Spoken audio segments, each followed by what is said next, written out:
everybody. Welcome to Push Your Glasses Up. I'm Mikey. And I'm Reena. And hey, guess what? We're back. We're back. We're back for a very important reason. Captain Marvel came out. And also because we're paying a service to host these episodes, and we really ought to take advantage of that.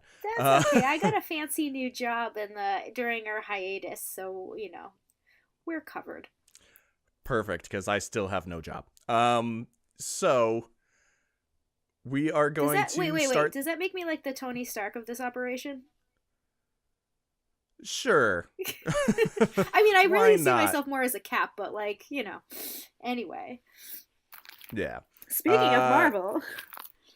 Yeah. We're going to get to more in-depth stuff about Captain Marvel. But let's start off with just a couple of little newsy things that happened this past week. Newsies? Well, I don't know why I was gonna just sing West Side Story. Da-da-da, da-da-da, da-da-da-da. Yeah, a better choice would have been Albuquerque, since that's from Newsies. Yeah, but that's I know. Fine. Yep, go on. All right, so let's do some news. Tomorrow morning, Spider-Man, page 1 with a decent picture this time. Idris Elba joining the Suicide Squad, and potential squad members have been unveiled. First part of this is going to be from Variety. Second part is going to be from Collider. Idris Elba is joining the squad. Sources tell Variety that Elba is Warner Brothers' choice to replace Will Smith as Deadshot. Smith had to bow out because of scheduling issues. That's a bummer. That's like one of the only things I liked about Suicide Squad. Yeah, I liked Will Smith and Margot Robbie a lot in that movie, and not a whole lot else. So it is a bummer, but it is also Idris Elba, so I think it'll be all right. He just has a different persona. Like he's more cool and collected, he's less of the funny man. Yeah, and it's funny though, because in that movie, I feel like Will Smith went a little bit more straight faced with just kind of a couple of one-liners here and there, because for the most part he was playing it pretty seriously with the story about his kid and everything. That's true. But the other aspect that Collider dropped the next day or two later, whenever it was that there's the potential of Ratcatcher, Polka Dot Man, King Shark, and Peacemaker joining the team. I know exactly King Shark, one of those. We know. Yeah, King Shark, everyone that at least has watched The Flash pretty much knows who King Shark is. He's a big shark. And King Shark looks awesome on The Flash, by the way. Yeah, so you can only imagine. TV budget. Yeah, you can only imagine what the budget of a movie like this would allow them to do with that character. Also, can they not say joining the squad? Seriously? I have to write headlines now, so I'm a little pickier than normal. Oh, well, that's not the headline. That's the first sentence. Okay. Yeah, joining the squad. That's the grab sentence. So it's, at least that wasn't the headline. You know what I think of when you say that? Squirrel Squad. I've been watching a lot of Indigo League. Okay. I'm sure we'll have plenty to talk about with Detective Pikachu soon enough. But oh my god, I am so excited! But speaking of mice, kind of, Ratcatcher and Polka Dot Man are not even D-list Batman villains. They're Q-list Batman villains. They sound like RuPaul's Drag Race rejects. You have a better handle on that than I do. So. Today's challenge is to create your own superhero. I am Ratcatcher, which would only be funny if it was Katya, but anyway. I have been in a completely different world since the last time we spoke. Yeah, so have I. I've been in New York a lot of the time, so that's just weird in itself. Ratcatcher is essentially the breakdown of the character makes me think of Crispin Glover's Willard, where he can control a swarm of rats, basically. So that they go that route with it, that seems cool. Yeah, exactly. What if Ratcatcher is... It's just a wiener dog. It's a wiener dog.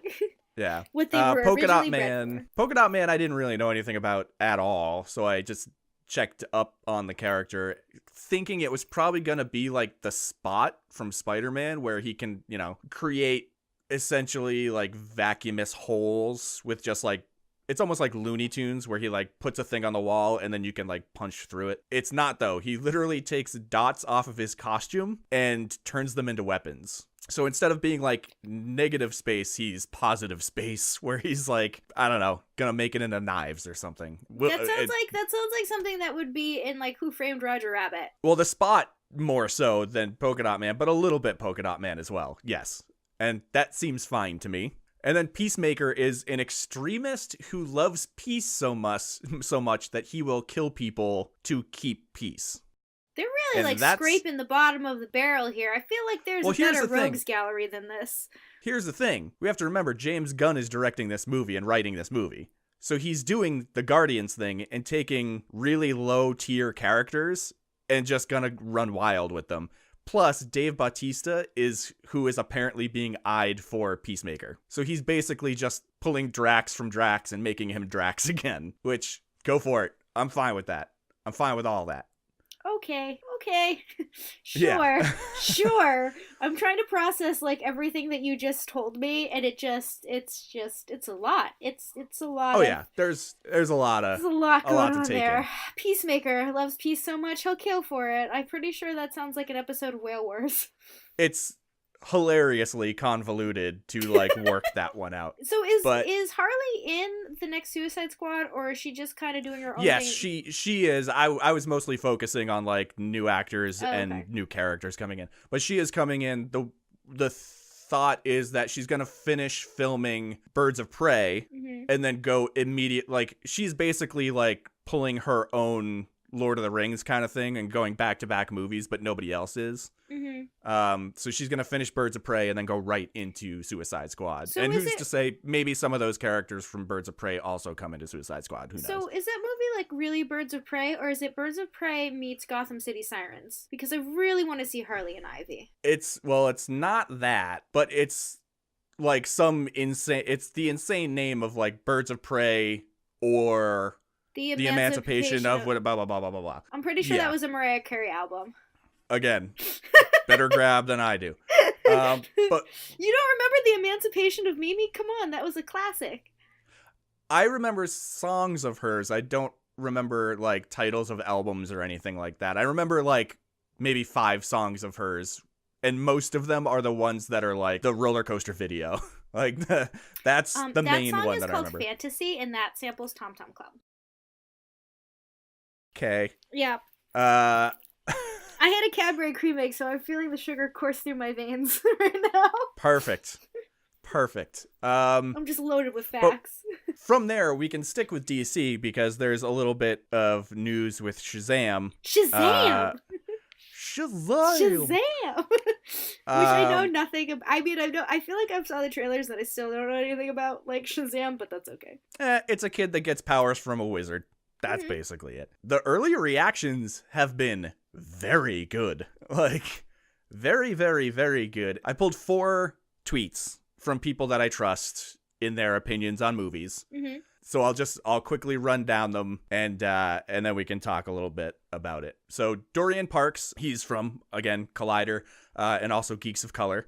He said, I absolutely loved Shazam. It's my favorite DC film yet. Zachary Levi as Shazam was perfect casting and the kids absolutely steal the show. Ash Crossan of Entertainment Weekly, Shazam was damn near perfect in my book. My favorite DC movie by far. Pure of heart, incredibly funny, full of in-jokes and references. Brought me a childlike joy to watch. The role was made for Zachary Levi.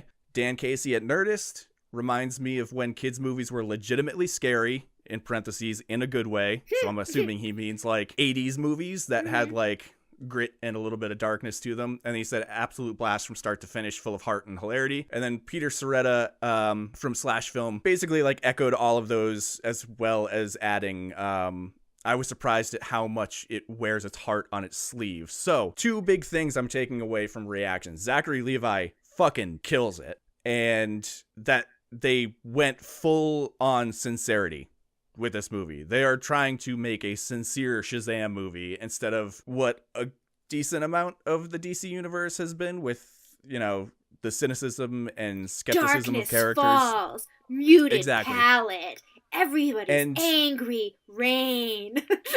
Yeah, exactly. It reminds me of like the other two movies in this universe that I think are the best movies that they've put out, which are Wonder Woman and Aquaman, where they're just like, these are who these characters are, and we're going full tilt with that. And it's not like they have to put they have to put the DC cinematic universe filter over it. Yeah, they're just like, cool, this is Aquaman. He is fucking goofy as shit and a big muscle-bound doof, and he's gonna do what he needs to do. Wonder Woman is an insightful warrior who is full of heart and has a lot of like first reactions into the real world. So we're just gonna go with that. Like, all of this is what they need to focus on. And it's giving me a lot of hope for like what's to come with these movies. Like, I'm pumped for Shazam. It's a lot of the reason why I'm like, cool, it sounds like they're giving James Gunn free reign to just like make a fucking weird movie, which he's great at. So yeah, I'm excited. Good. It's good to be excited. I am also excited, I guess. I probably will be I mean, this isn't really my forte, but you know, you're excited. It's like you're excited in the way that it's like, hey, neat, this doesn't look bad. I'm excited for you because you're my best friend. Does that count? I will take it. Okay. Just any way I can be supportive.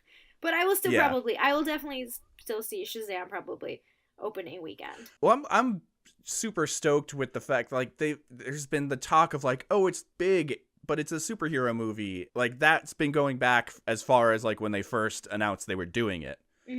But like seeing people actually say like, no, it is like big, that is a superhero movie that also has scary parts, that is also like full of heart. That's where I'm like, awesome. Because the director is actually a horror director. He directed Annabelle Creation, which I haven't seen, but when I was double checking, has pretty good reviews, even though it's like a spin-off of another spin-off of another franchise.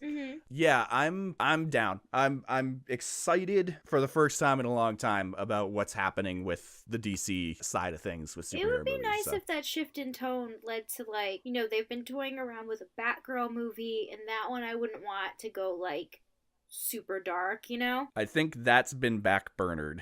But I mean, it's like, it's still been like, if the success of Shazam shows that the different tone is resonating with audiences, it would bode better for a movie like Batgirl, especially more recent Batgirl comics, is what I'm saying. Oh yeah. I would love to see the era of Batgirl where she, like, the era from the comics where it's like her taking a selfie on the subway, like that era of Batgirl would fit into this route that they're taking really well. But yeah, want to get onto the main thing now? Yes, because I have so many opinions, and I have been like waiting since Friday night to tell you. Like, I almost said, what time I texted you, like midnight, I want to be like, dude, are you up right now? Are you gonna be up for a little bit? Can we like do this now? So fired up. I was so fired up I yelled at cars in the parking lot. I mean, I have a sleeping disorder, so I was awake. But I'm glad we saved it for this, because it's why I texted you on Thursday night saying like, I don't want to tell you any details. I loved it, and that was it. But let's just start off with one little detail, and by little I mean extremely huge detail from Box Office Mojo. Opening weekend worldwide, $455 million. Wow. I mean, I know they were already pacing 100 million plus. They knew they were going to have a successful weekend, but that's crazy. So domestic, it did 153. So it did 53 more than estimates already. It is the 6th biggest opening of all time worldwide. Oh yeah, but we don't want to see women in superhero movies. Apparently everybody does. And it's the 18th, as of right now, the 18th best domestic opening. That could creep up to 17th, because Rogue One is right in front of it by only like $3 million. So that fluctuation could completely flip come Monday morning when this goes live. We're recording it Sunday. Yeah, and they don't have much competition either for a little bit. So right? you get like, you know, the people who just want to go see a movie for the weekend. Oh, what's out, you know? So you get those people definitely add to the box office numbers for sure. Yeah. But, you know, I remember, maybe we can take a step back, because I think this is, we'll call it a lost episode. We were trying to explain the origins of Captain Marvel, and you had a great analogy by saying, you know, Captain Marvel is kind of like the Green Lantern of the Marvel Cinematic Universe. And one of the things, yeah, it's kind of. I just want to specify when explaining to people that don't necessarily know the character. Yeah, that's exactly what I say. Yes. Yeah, which makes sense, and I feel like what they did such a great job on like we'll say like on a macro level here is taking the extremely convoluted story of Carol Danvers and distilling it into something that everybody can enjoy. Like you didn't have to go with like a whole index worth of Marvel comics in your brain to like get the character and her motivations. So I like how they did that to start. Because I mean there's a lot to unpack with Captain Marvel. Like if you go into the origins, like a lot. And I think focusing on Kelly Sue DeConnick's sort of stuff from the comics, I think that was the best idea for this because it allows you to be like, okay, this is what the character is, and then we can sort of like pick and choose details to bookend it to like flesh it out a little bit, because it like you said, there is a long and very complicated history with the character. Because even when I've tried to like explain it, I'm glad that this movie exists now, so I don't have to anymore.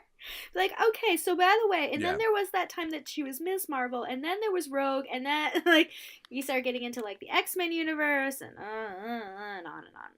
But anyway, and then you have like the Secret Invasion stuff where the original Marvel came back, but it wasn't actually him; it was a Skrull, and like, and Marvel was a dude. Yeah, and all of that.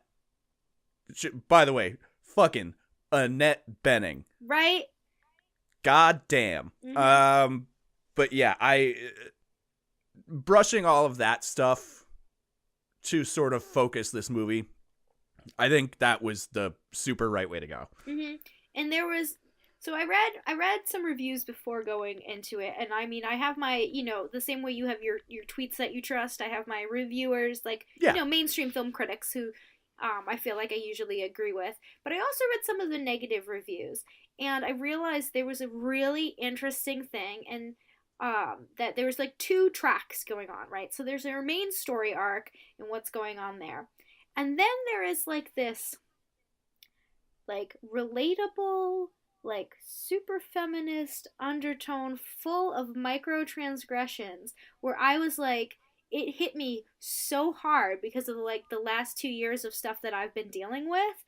And like, I just, some of the complaints were that, oh, all of a sudden she knows how to use her powers and blah, blah, blah. And I'm like, no. That's the moment when you run out of fucks to give.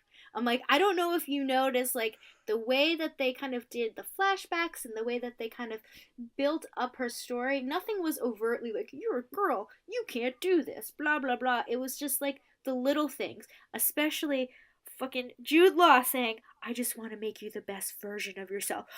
I wanted to fucking scream. Like, oh my God. The whole message of this movie is you are enough the way that you are. And not only was she enough, she was so fucking strong that all they were doing was holding her back. I'm like, I can't. I was like so fired up, and it was just so relatable on so many levels of like, actually not even the things I've gone over the last 2 years, the things I've gone on since, I was in California. Your whole life, basically. My whole life. Yeah. Where people just say, oh, if you were just, if you just did this my way. No, just listen to me. Like, her instincts were always right. Another thing. And then that stand down at the end of the movie where it's like, I'm proud of you. It's like, fuck off. Fuck off. Yeah. Like, and he like totally fucking lied to her, but it was all in her best interest. Oh, I'm doing this for you. Yeah, all right. That was the abusive relationship stuff. Like, that was really like in the forefront. And then it like, in some of the flashbacks, it has, like, when she crashes and her dad is like, you shouldn't be out there. It's like, you let them drive. And it just cuts away. And, like, by the way, that the actress that plays that age Carol is the actress that was in the Chris Evans movie Gifted. Oh, okay. I was like, where do I know her? Where do I know her from? And then I had to look it up afterwards. It's like the type of like manipulation where no one ever tells you you can't do things. It's like, oh, no, this is the better way to do it. You know what? If you just do it my way, you'll be so much further ahead. And it's like a way of putting you down and making you doubt yourself without actually being like you're doing it wrong, which is actually worse because it really fucks with your head. And I like that in the trailers, they made her seem very serious, but in the movie, she was so funny. Like, her and Nick Fury were friggin' awesome. Yeah, the buddy kind of stuff that they had together, as, you know, co-leads, kind of. It's definitely more Carol, but, like, he's the closest thing to, like, a second lead in the movie. Was all super funny. I loved that stuff. I like how she was, like, witty and sarcastic, because I feel like with so many female superheroes, or just female leads, they have to be super serious. Like, Wonder Woman was unintentionally funny because of, like, the fish out of water kind of stuff, but, like, It was nice to see, like, that sharp kind of wit in a superhero film. Because, like, sometimes Black Widow's a little sarcastic, but it's not, like, you know, the core of her being. It's really dry sarcasm. Mm-hmm. It's not like, it doesn't have sort of the jab that some of the lines in this movie where it's just like, no, fuck you. Right? Which like that, to go back to that real quick, there's a quote in an interview that Kelly Sue had been doing. It was like from last year even, where she said, like, Captain Marvel and Captain America both have this thing where they will just keep getting up. But the difference is Captain America does it out of duty and Carol does it because fuck you. Mm-hmm. And I was like, yeah, yes. Man, that is awesome. I felt like there was like a meter throughout the whole movie of like how many fucks she had to give. And like slowly, like it was just plummeting. And then it's like, oh, sorry, I'm fresh out now. Yeah, because it's the entire time she's like, she has to keep proving herself, and you get to a point, obviously, where it's just like, I don't have to do this shit anymore for you. Get the fuck out of my face. Right? All you're doing is holding me down. Let me live. Can I fucking live? God, it's so relatable. But yeah, like, obviously, you have a massive appreciation of just dealing with that in the regular life on a regular basis. Yeah, it just builds up over time. That's what happens. Yeah. And I try to make it well known that I acknowledge the lottery ticket that I exist in.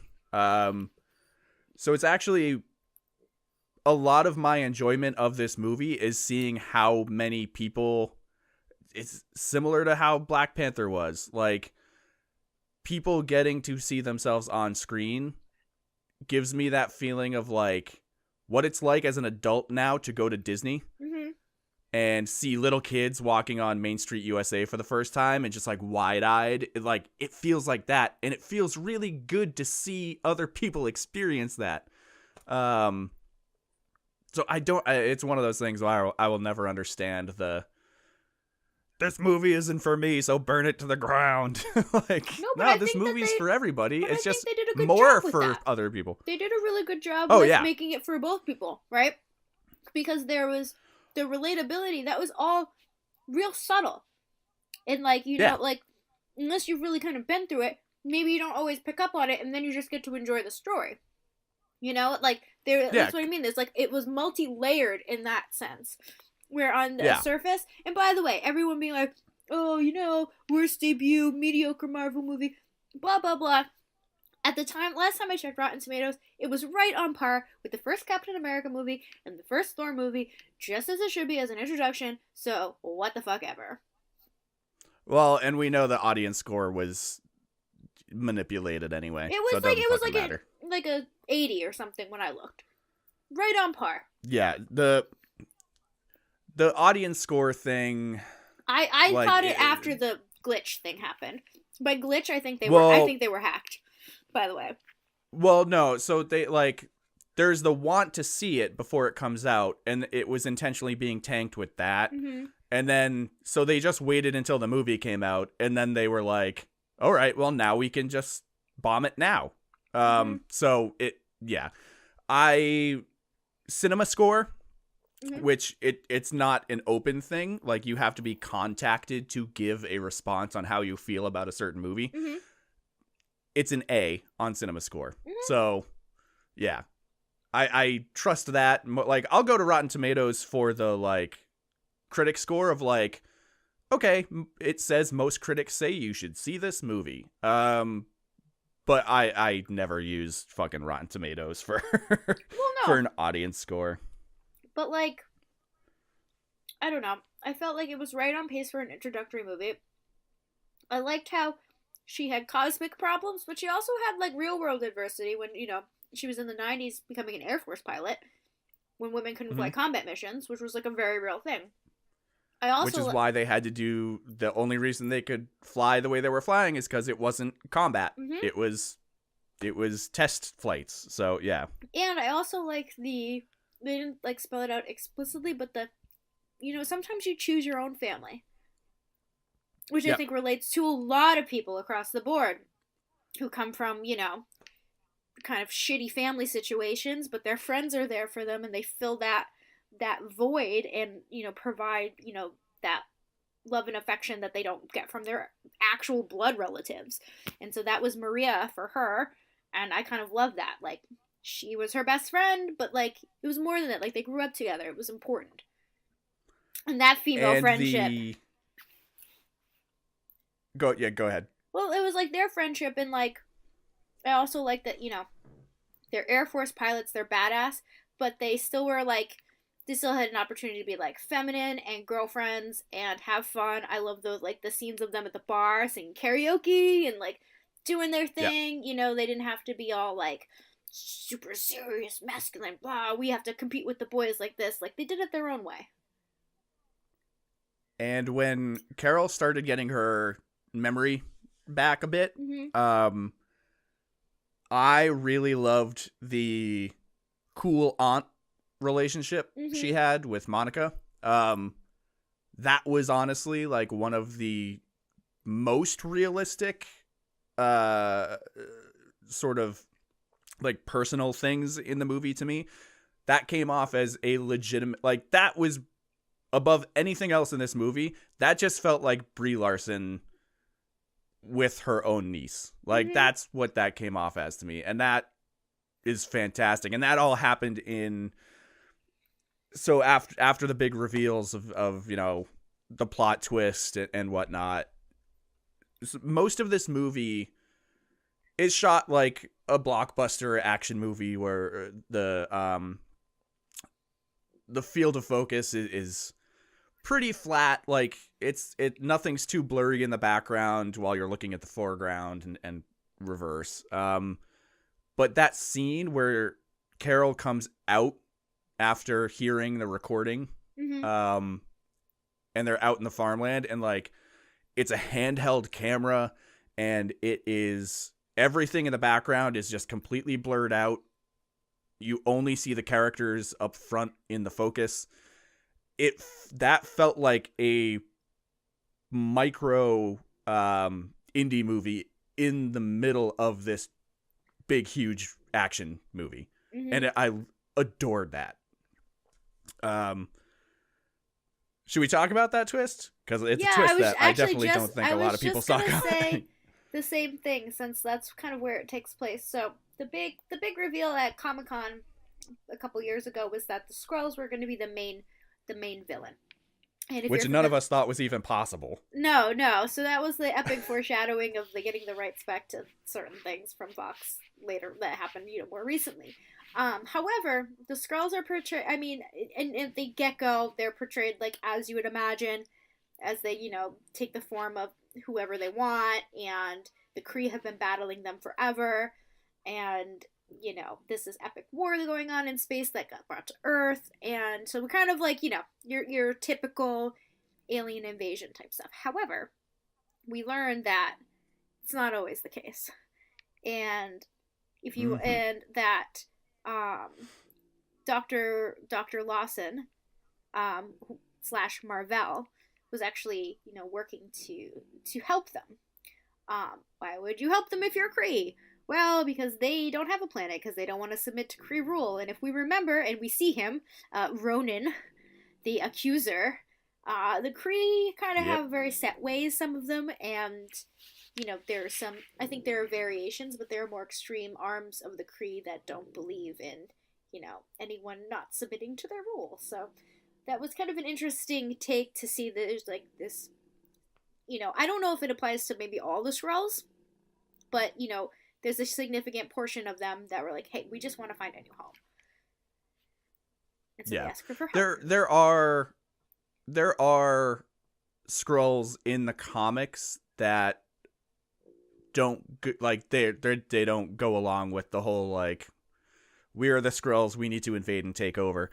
Talos in the comics actually like is known as a very strong warrior.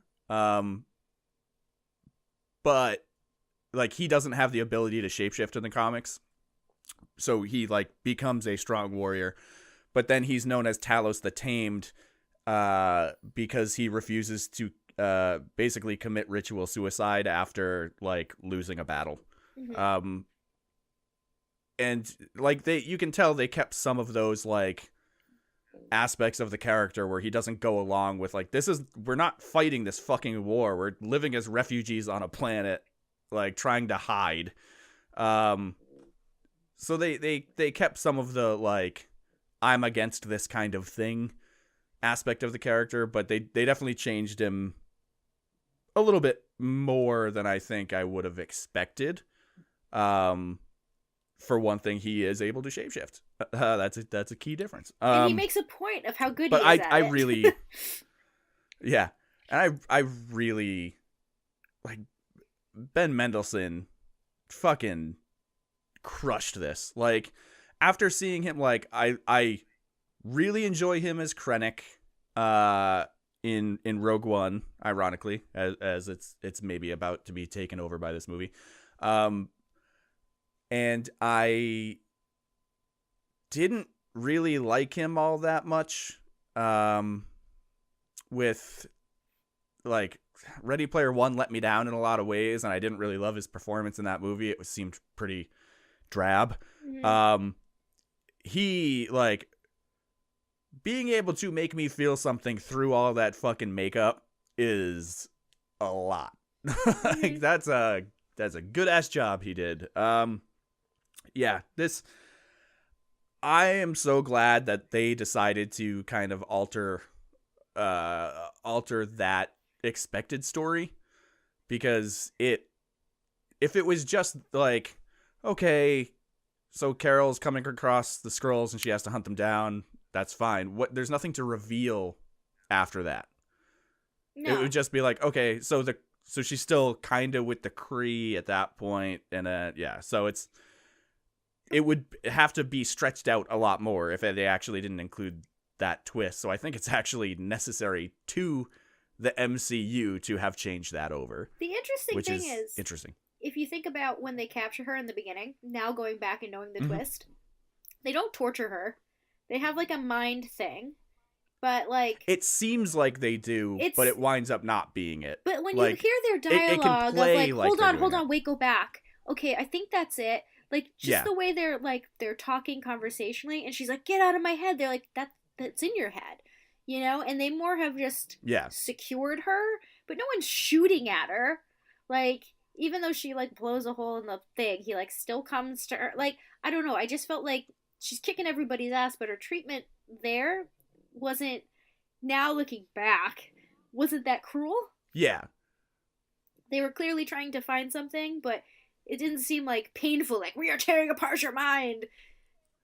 It was more like that's what I was saying is I think before we know the twist, it can play as if it's like some sort of weird torturous kind of thing that they're doing, but then you learn the twist and you're like, oh wait, no.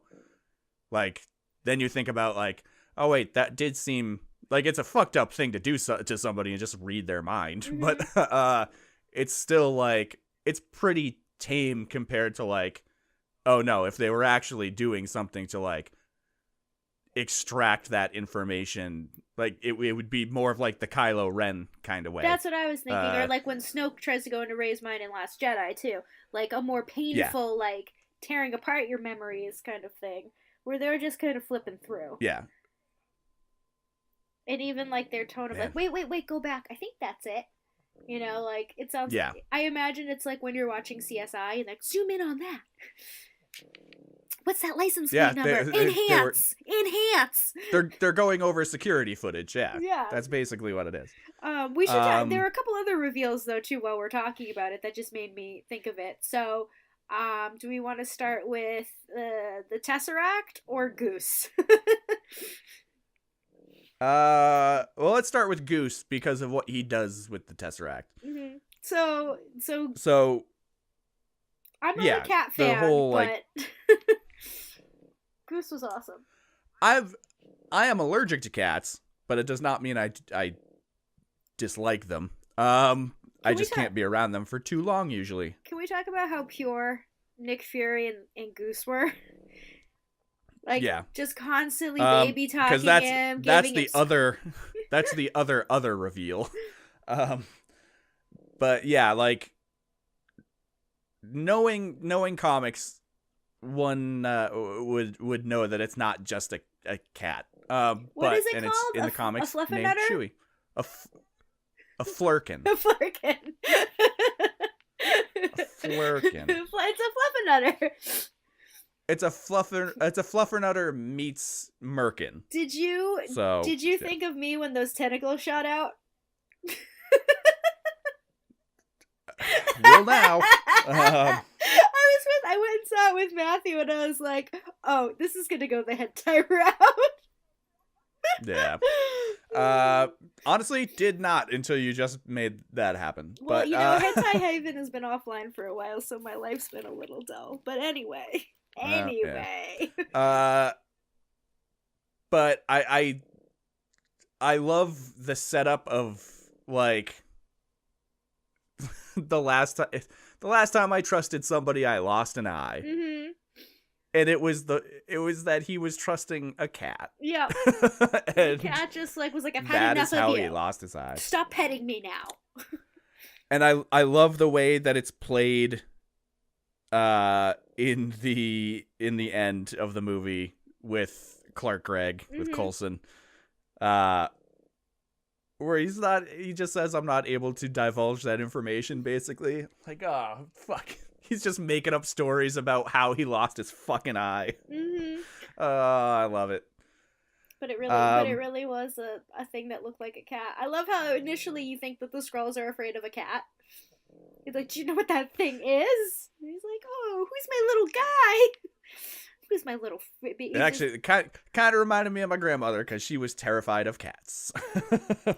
I just don't trust them. But that bleeds into the fact that the reveal of Goose not just being a cat is that tentacles came out of his mouth and he ate the Tesseract. For safekeeping. For safekeeping. Mm-hmm. Because actually a flurkin has essentially pockets of negative space in its stomach.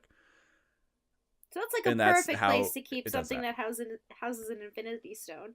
So yeah, putting it all together, Captain Marvel got her powers from the Tesseract, thus the Space Stone, not actually from the Kree. And if we go back to Infinity War in Scarlet Witch, who got her powers from the Mind Stone, that could potentially mean that she now has the power to destroy an Infinity Stone as well. Oh yeah, the whole last 20 minutes, when the first reactions from this movie came out, and most of them were like, "This movie was awesome," and also Thanos is fucked. Oh, totally. I was like, just like from weeks ago, without being able to see the movie and see, I'm like, okay, I get it. It's exciting that this character is here now, but actually seeing the whole sequence of her like rip through ships. It was like, oh no, yep, fuck, he's fucked now. That is how that sequence is. So I was like absolutely ear to ear smiling the entire like last 20 to 30 minutes of this movie. Basically from the time that they learn the plot twist through the end of the movie, I was like just in happy zone. Because the way that they used songs in that section of the movie, the way that action played out, the way like it all just blended so well that like that entire section of that movie was just like fucking feel good. Because then you add in the comedy of like the reveal of Goose and all that shit. I even like how when she rips off the thing that's kind of holding her powers back, how at first it's like a little too much for her, and she gets a little carried away here and there, and like kind of like blows herself back, like every now and again, and she's like, whoa, you know what I mean? Like as she she's figuring it out. I like the times that she gets a little overzealous, like, but in a good way. Not like, they tried to make it seem, especially what's his name, Jude Law's character, tried to make her seem like that emotion. Young Rug. Young Rug. That's the worst rapper name I've ever heard. He's a terrible rapper. Young Rug. But he tried to make her seem like, not being super. Lil Toupee. I think that's so funny. Because it's funny. I am now going to Photoshop face tattoos onto Jude Law and make an album cover for him under the name Lil Toupee. Yeah, but like I can't even get to my point now. What I was gonna say is he made her seem like her being a little rough around the edges was like this massive detriment, and like it's like a terrible thing, and she's gonna fail if she's like this. But in actuality, it was fun, and it made her who she was, and she got it, man.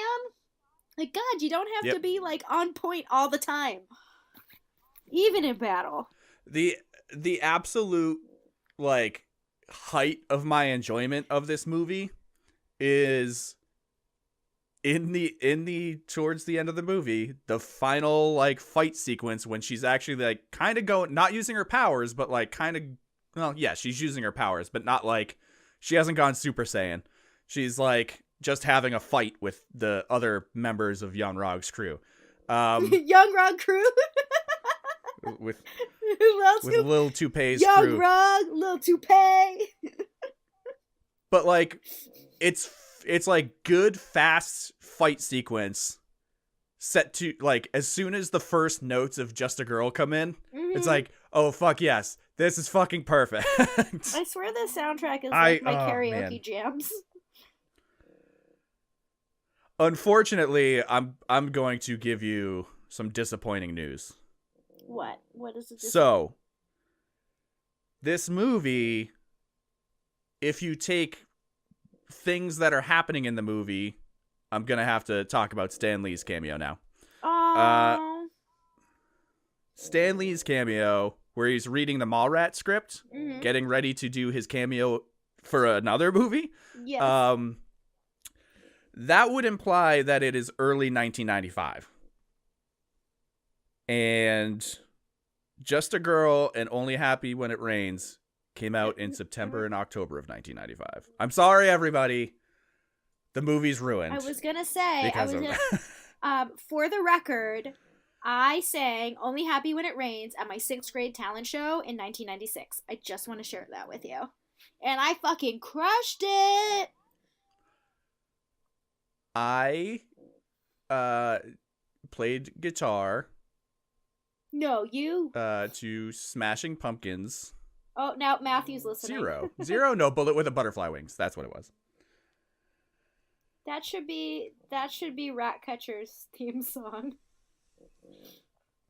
Yeah. Taking it back. Taking it all the way back. I mean, one would assume that movie's going to have a pretty solid soundtrack. It's James Gunn. But yeah, man. Oh, just the use of that Elastica, cameo. man. Elastica. Yep. Hell yeah. That cameo. I was hoping to hear some Volcano Girls, but I think that's like 97. God, the 90s were so great for female-fronted bands, weren't they? Yeah, they were. There's a good amount of female-fronted bands out right now too on the indie scene. I know, but I'm just saying, like, mainstream. There were so many. Popular, yeah. Popular but alternative somehow. But yeah, so Stanley's cameo is really funny, and I appreciate it so much. Oh, but the intro, the revised Marvel intro, dude. They weaponized Stanley in the fucking Marvel Studios logo. I knew it. I thought of you, and I was like, oh, Mikey's emotional. Honestly, it didn't hit me too hard. I was just like, it was like a slap in the face of back to reality for a second. And I was like, all right, getting ready for the movie. Here we go. Lights are going down. Movie starting. I'm excited. Oh. And then it took me a second to like gear back up for the movie because I was like, guys, that's just mean. I think collectively the audience at my screening was like, you heard everyone go, like there was a lot of that. I think there was my screening had a very positive reaction that wasn't as like, oh man. No, I think it people found it touching. Like it not. Oh no. Yeah, I'm not saying like negative. I'm just saying like I think people were like, look at all this Stan Lee. Like I heard people like, oh, that's awesome. Mm-hmm. That's more what I meant. And then the cameo on the subway was awesome. Also, that's where Kelly Sue pops up is the subway. Oh. Yeah. Did you see somebody with bright red hair and glasses as she was like getting into the station? Oh, you're right. You are so right. Yeah, that's Kelly Sue. But also, who takes the subway in LA? A lot of people do. Not. I mean, they only have like so much of a subway system, so it's not it's not like New York. It's like the most action that subway system has ever seen. I also appreciate we had another Nick Fury car chase. Yeah, well, that sequence reminded me of Terminator 2 a lot, which Kevin Feige has said like there was some inspiration. I'm like, oh, that's got to be a lot of the sequence that is like her going through LA with the train and started on a motorcycle that she stole and had a leather jacket, and that's how Terminator starts. But like the scene where T-1000 is chasing them on a motorcycle through the river in LA and he's driving a semi truck, like it felt so similar to that to me, and it was cool. Yeah, there's a lot to like about this movie. There's a whole lot. What else was a rad? Oh, like the mid credit sequence? Yeah. So actually let me cut back a little bit. The whole time that I had a smile on my face for that last like 20 or so minutes, mm-hmm. there was a girl like 4 or 5 seats to my right that was with her whole family, and the whole family was just kind of like, I was at the Loop in Methuen, mm-hmm. where it's like big fancy Dolby theater, so the whole family's just like in recliners. But she was doing the thing that I was doing during like The Force Awakens, where I was leaning forward like a good portion of it and stuff. She was leaning that whole like 20 or so minutes. She was leaning forward, just like entranced.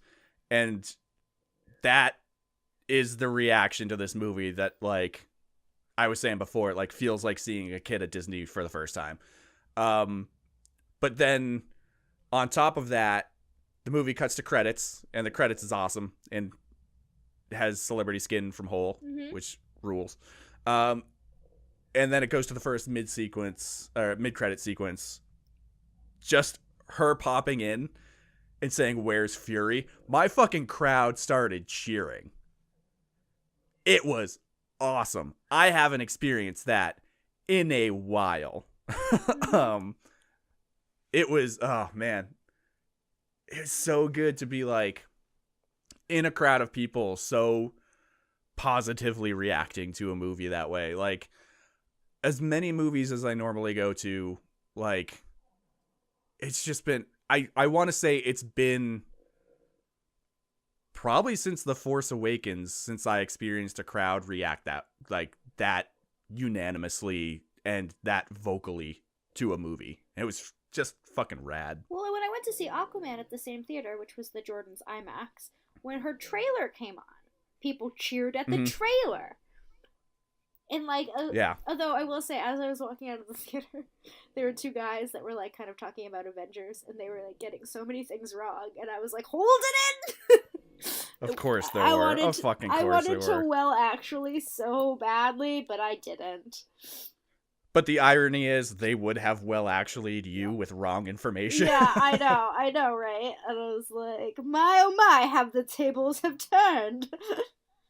Yeah. But man, yeah, this is just such a good movie. It is. I don't understand how someone cannot like this movie. Like, I feel like the barrier to entry to liking this movie as a comic book movie is very low. It's enjoyable for everybody.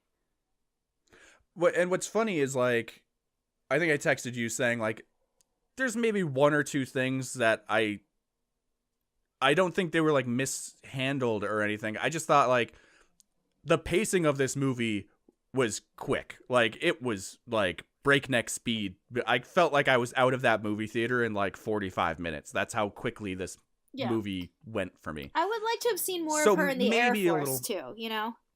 Yeah, so, and that's what I think I'm getting at, is, like, they could have maybe slowed a little bit down with that stuff, but I understand it's also, like, hard to do that when you're trying to piece together her memory, and also, so you can't really get, like, have that long of a time with it. And puts to get, like, you know, set up, plug a few, like, plot holes in the Marvel Cinematic Universe and, like, set up future things. There was a lot going on. I would have liked a little more. Well, not even plot holes. I think it's just extra information. I just wanted a little more Top Gun with her and Maria. That's all. Yeah, I did want more of that. But I do appreciate that the final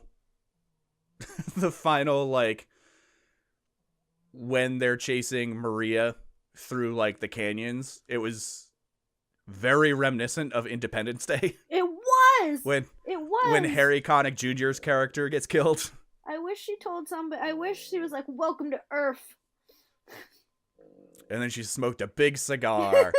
She punches Talos in the face. Welcome to Earth. It would be weird if she punched him in the face at that point, because they're friends at that point. But yeah, there's just so many, like, cool little, like, it's not even like the Mallrats thing is, like, an overt, like, hey, check this out, but it's stuff like that that's a reference to a 90s thing that isn't necessarily, like, beating you over the head with a reference to the 90s. It's just like, oh, that's similar to this thing. That's cool. I didn't think it was beating you over the head with the 90s thing. I thought like her crashing through a Blockbuster also resonated with me, as that was my first job, but I thought, like, Blockbuster and Radio Shack, like, those were your, like, strip mall staples. Yeah, I mean, I don't want to say, I shouldn't say beating you over the head. More, like, forefront, like, very obvious references to the 90s, I should say. Mm-hmm. Versus, like, a more subdued, like, if somebody watches this movie and hadn't ever seen Independence Day somehow,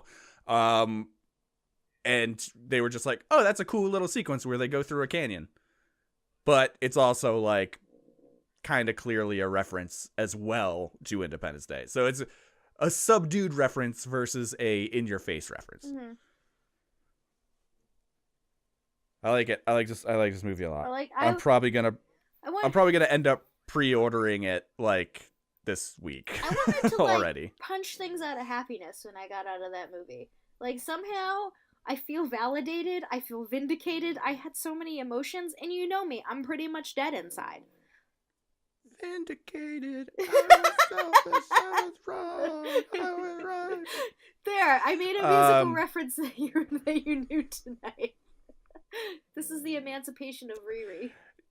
You made a musical reference to Spider-Man 2 and a song by Dashboard Confessional. Of course I was going to know what that was. I am just bringing you it all back. You actually didn't make a reference to it. You used a word that happens to be the title of that song. And that's who I am, where it set me off into singing Dashboard Confessional. But yeah, I am over the moon, to use a space turn of phrase, about this movie. It is. So I ranked it in my MCU solo ranking on Letterboxd, and it is number 4. Number 3 for me. Yeah, it Off is. the top of my head, I would say number 1 is always going to be Winter Soldier. Number 2 is Guardians number 1. And I'd say this would be number 3. Followed by Avengers after that. The first Avengers. Well, yeah, mine is specifically solo movies, so I keep them separate because I'm like, it's not fair to like judge Avengers or Infinity War against like a movie where it's like 1 or 2 characters we know. Black Panther, then Infinity War. Then that's as far as I've gotten. What was that, 5? Okay, top 5, done. All right, mine is here as it loads in a second. Someday. It's gonna happen. It's gonna happen. Homecoming, Guardians Volume 2, Winter Soldier, Captain Marvel. And then Black Panther and Guardians 1 and Thor Ragnarok. And yeah, so I'm a big fan of the latter movies. They just got better. I think they just keep getting better. Better character development, better storylines, a little less, Marvel villain of the week kind of thing that was happening for a while. And I think they feel like they have a safety net of being able to like try shit. Mm-hmm. Instead of being like, well, this is as like clearly Winter Soldier is still like one of the best movies they've made. It's still, for the most part, an adaptation of a specific story that's like pretty close to the comic. This Captain Marvel is also that, but feels fresher because they're like, it feels like they're taking a risk with some of the plot twists of like, granted, Winter Soldier had the Hydra twist, so I guess that's probably on par. Yeah, maybe those two are pretty equal in the familiar but taking risks thing. Mm-hmm. Maybe that was a bad example. But I think like if I was looking back and I was thinking about Infinity War, which I believe is the last Marvel movie that came out before this, and one thing that's Ant-Man and the Wasp came out after. Oh right, you're right. And then they tend to follow Avengers sequels with an Ant-Man movie. Yeah, just to cleanse the palate. Just throw that in there. But I was thinking about well, even this actually falls into that point as well. That the female characters in other Marvel movies have grown significantly. Like, you look at Black Panther, like, Shuri is the smartest person in the MCU right now. Like, you look at, when Black Widow and Scarlet Witch are fighting together, and, like, and what's her name? Michonne. What's her character's name in Black Panther again? Let's just call her Michonne.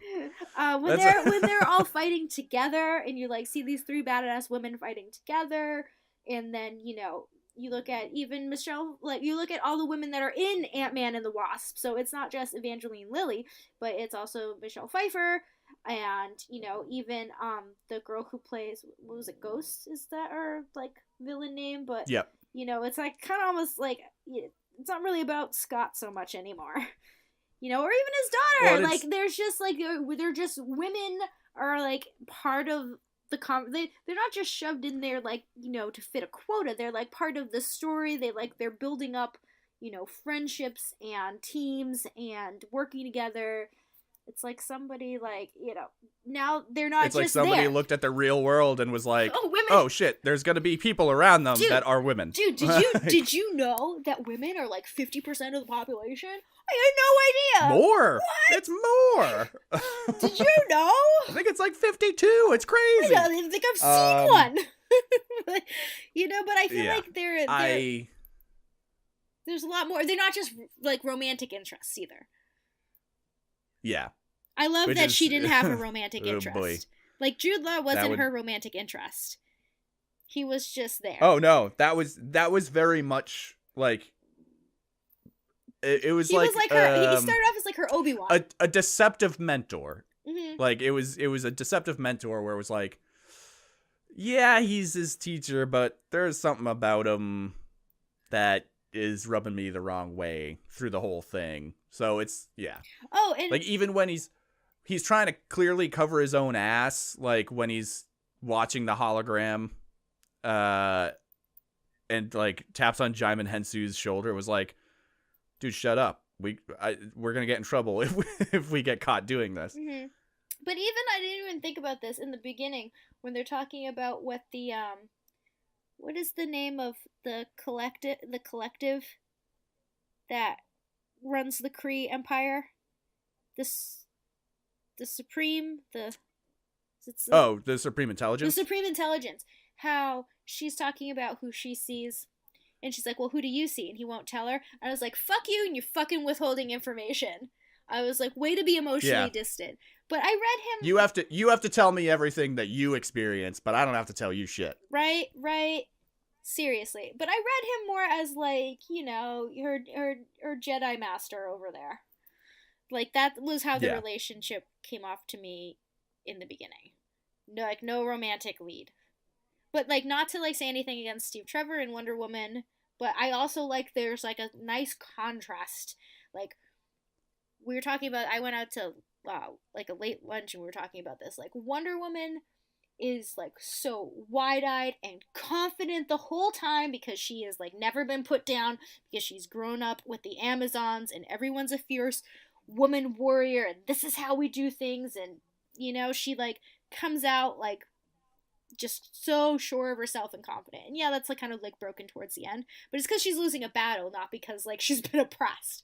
Like there's like a very stark contrast between like the two and how they handle things, and I really like showing the diversity. A big portion of that, I think a big portion of that is, you see the way that she was nurtured versus the way that, because she had no memory of any way that she was nurtured, even though it was a continuation of the same theme. Carol is not nurtured in a positive reinforcement kind of way, whereas like sure, with Diana you have like, we don't want you to go out to the real world, like they want to protect her that way, but like they're still like, dude, we want to make you a badass just like everybody else on this island. Right? Can you imagine if we raised all our girls that way, like in real life, like how badass everybody would be instead of having to deal with all this bullshit all the time? Like and how that would actually like benefit men as well. Right? I mean, I'm 35 years old and I still have to like remind myself from time to time that I'm not a fucking trash human being and completely worthless for no reason. For no reason. That's like my default is like you are just like you are nothing, and I'm like, wait a second, time out here. Yeah, and I think like it's funny because I like the way that you were saying you walked out of this movie feeling like basically you were like it gave you a sense of empowerment. I felt like I could coming flip out of a this car. movie. Yeah, and like. It's the way that I was saying that it like it's awesome to see people be able to experience that also like it did that for me at the same time as being able to see other people experience it. Like it was fucking this all-encompassing like positive vibe coming out of that movie of like that little girl feels like she could flip a car. I feel like I could flip a car. This guy over here feels like we're all flip. You flip a car and you flip a car. We're like the Oprah of property damage. Yep. And I think that's the biggest success of this movie, because it's cool that it's making a shit ton of money and like basically making a bunch of shitheads mad because it's making a bunch of money. But the biggest success of this movie is the fact that like everyone can be empowered by this movie. It's fucking awesome. And it's pretty awesome. While it's awesome that everybody can, it's extra awesome that I can see a little girl look up at the movie screen and be like, this is me. I see myself in this, and I'm going to live up to how powerful that character is. Dude, I can't awesome. wait till all the little baby cosplayers in Halloween time. Because you know we're going to see little baby Captain Marvels. I need to still figure out if I'm going to be able to afford to go to San Diego this year, because I'm going to Disney in December, officially now. Yes. And I have my 2-day badge for San Diego, but it's a matter of if I'm going to be able to. Which 2 days? It's the same. Oh, you got the same days? Well, yeah, because I was the one that got through for the 2 days. I couldn't remember if you got the same days or if you got Sunday. No. Yeah, I got us Friday and Saturday. Okay. It's a matter of if I'm gonna be able to like afford the flights at this point. But like, if I'm able to go out, that's one of the things I'm super excited for, is to see a shit ton of little kids running around in Captain Marvel costumes. Mm-hmm. That's gonna rule. Yep. I'm pretty excited. And my sugar rush is gone and the excitement has lasted. So it has nothing to do with the little bits of heaven that is a Cadbury cream egg. And I did eat a second one while we were recording. Oh yeah, I heard it. Anyway, I was trying to chew so quietly. So on that note of chocolate egg goodness, I think we can call it a night, and we'll be back with the next episode soon.